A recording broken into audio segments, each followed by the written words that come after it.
বেছি দিন হোৱা নাই যদিও মই কি দিছোঁ কেইটামান মই আপোনালোকক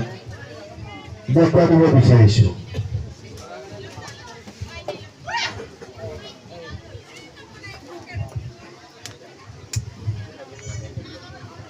মই ৰোড কাবুলী এই এৰিয়াটো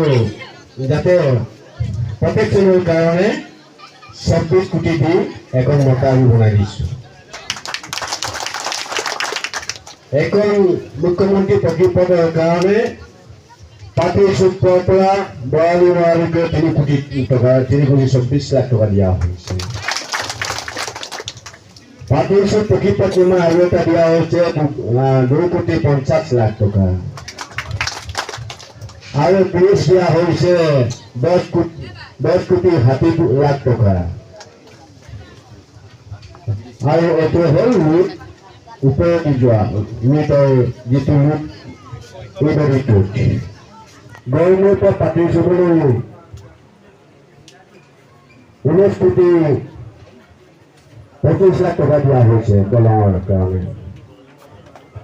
আৰু পাতি চুকত আৰু ৰাস্তা এটা দিয়া হৈছে আৰু পিএমৱাইছৰ যিটো ৰাস্তা তাত দিয়া হৈছে উত্তৰ লখিমপুৰ কমলাবাৰী পথৰ পৰা কোলাবা হৈ চাঙৰলৈ আমি সংযোগৰ 19 কিলোমিটাৰ ৰাস্তা আমি কৰি দিয়া আছে আৰু 19 মাইলৰ পৰা হিলিক গাঁৱৰ পৰা আৰু যোগীবাৰী লৰিটি মৰামলৈকে পথ নিৰ্মাণ কৰাৰ কাৰণে গ্ৰহণ কৰা হৈছে। দামোকিয়াৰ পৰা পাতিছোঁ হৈ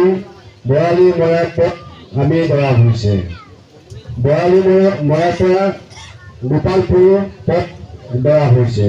আৰু কিছুমান ধৰিবলগীয়া আছে সেইটো আগতীয়াকৈ আমি ধৰিছোঁ আৰু মাজুলীত যেনেকৈ ৰাস্তা পদূলি ধুনীয়া হৈছে ইয়াতো ৰোড কাবুলীটো আমি এইধৰণে আমি বনাই যাম আৰু আগত ক'ত কি হৈছিল আমাৰ বিচাৰ্য কৰি হয় নহয় আমাৰ দিনত এই পাতি চুকৰ সৌন্দৰ্য কৰিবৰ কাৰণে আপোনালোকক মই প্ৰতিশ্ৰুতিবদ্ধ কাৰণ সেইটো কাৰণে কৰিছোঁ আমি এই পাতি চুক এৰিয়াটো যদি আমি পিছ পেলাই দিওঁ তেনেহ'লে মাজুলী এই পুৰণা মাজুলী যদি আমি হাত বাঢ়ি থাকোঁ তেতিয়া দেখিবলৈ বেয়া হৈছে কাৰণ একেলগে আমি আগবঢ়াই লৈ যাব লাগিব। উজনিৰ মাজুলীত যিমান কাম কৰিছোঁ নামনিৰ মাজুলীত যিমান কাম কৰিছোঁ মধ্য মাজুলীত যিমান কাম কৰিছোঁ এই ৰোড কাবুলীটো আমি এইধৰণে কাম কৰিব লাগিব তেনেহ'লে আমি সুন্দৰ এই মাজুলী ৰোড কাবুলীও যাতে উন্নতি হ'ব আৰু ইয়াত আৰু কেইবাটামান আমি প্ৰজেক্ট আছোঁ এতিয়া প্ৰজেক্টটো চেংচনৰ কাৰণে ব্যৱস্থা কৰা হৈছে চেংচন এতিয়ালৈকে চেংচনৰ পৰ্যায়ত নোহোৱাৰ কাৰণে আপোনালোকক কোৱা নাই আপোনালোকক ক'ব যে এই বিধায়কে মিছা কৰিছে এইটো চেংচন হোৱা নাই কেইদিনমান আগততো আপোনালোকৰ যেতিয়া মই এই দৰঙলৈতো মই টেণ্ডাৰ কৰালোঁ ইয়াৰ আগতো আপুনি ধৰণে দিবলৈ আহিছে প্ৰতিবাদ কৰিবলৈ আহিছে মই পিছত গৈ পালোঁ যে এই একচুৱেলি আমাৰ মিছিং সংগঠন বা বিজেপি বা গণশক্তি নাছিল